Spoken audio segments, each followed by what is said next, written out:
time we blow this scene. Get everybody in the stuff together. Okay, 3, 2, 1, let's jam. What's up, guys? My name is Brendan, and today I want to give you 5 tips for beginner trickers. You see, if you want to learn the sport of tricking, the more you know, the better. So today I'll be giving you my best advice if you want to learn this sport and grow quickly. So with that said, let's get started.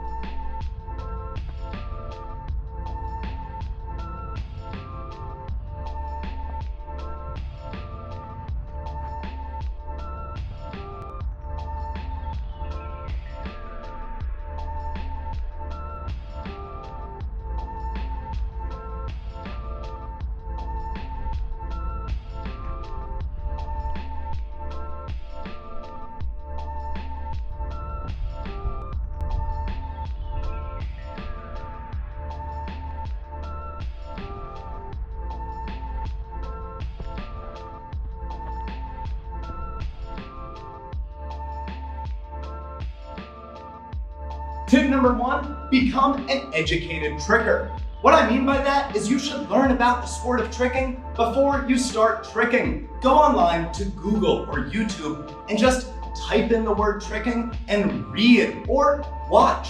There are a ton of free resources available to you. There are documentaries, articles, and blogs all about tricking that are all completely free. After watching this video, you can go to the description and watch a playlist of a ton of my favorite free videos on YouTube. These are documentaries about tricking or important cultural samplers. Tip number 2, train as safe as possible. So find a good environment like some soft grass or a grippy spring floor and scale your tricks to wherever you are and however you're feeling. If you're on grass that's a little bit more wet, don't train your hardest tricks.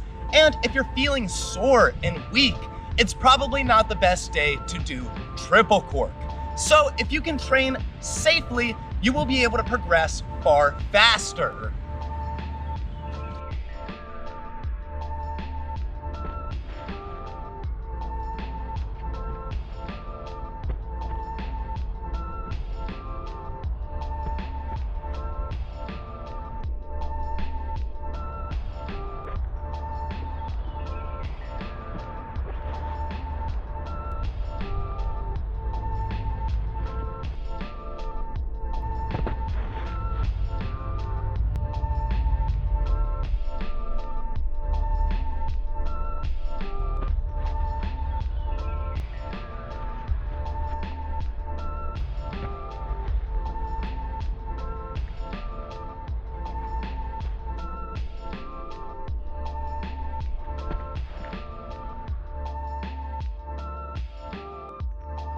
Tip number 3, take care of your body. You only get one.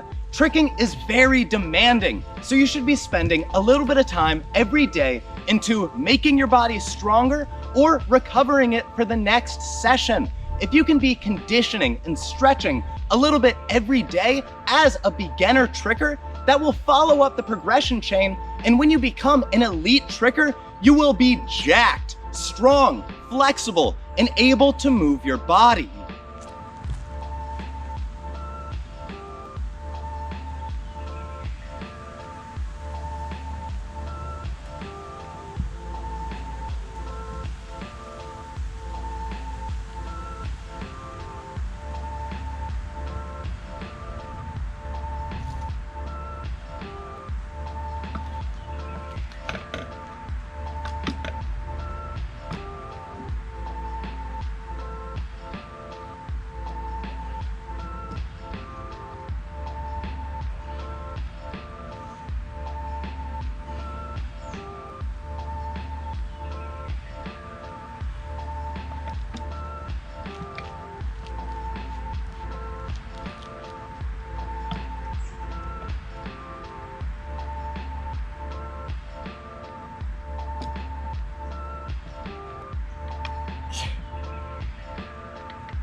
Tip number 4 is to check yourself before you wreck yourself. You see, tricking is a great sport for show-offs like me who like to display their skills for other people. And because tricking is so eye-catching and amazing, people will often turn to look at you. But all too often, people get injured showing off.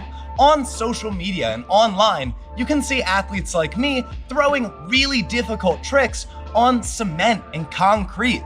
That's not realistic for most athletes. You see, athletes like me have done thousands of corks on a spring floor.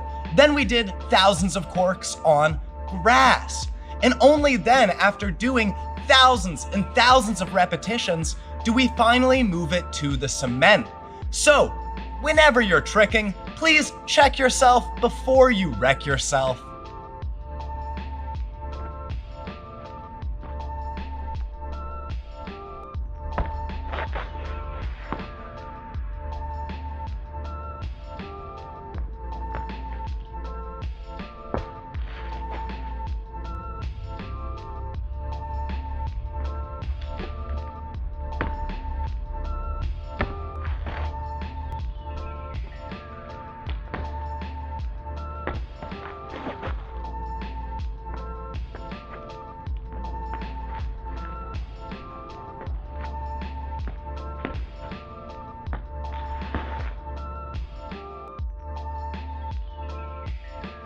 My fifth and final tip is to enjoy the process.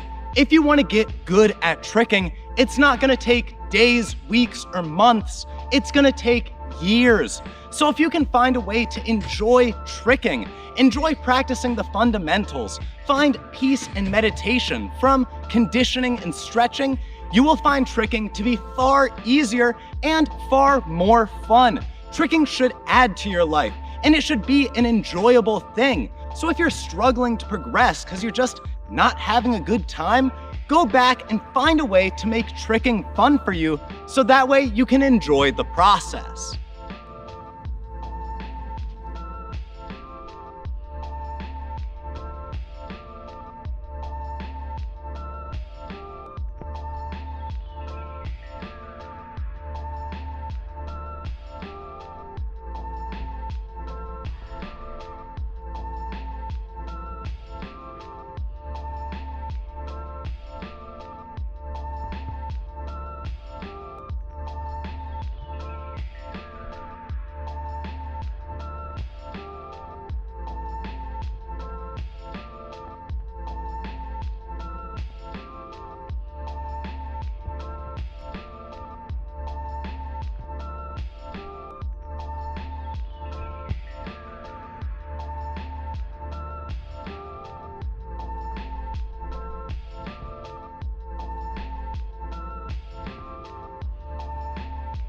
Thank you guys so much for watching, and a special thank you to all the patrons of Mastering Tricking. If you guys didn't know, this channel is funded in part by donations from viewers just like you. And if you want to get direct access to me, along with a ton of other rewards, go to howtomastertricking.com or patreon.com/masteringtricking. But thank you again for watching, and have a lovely day.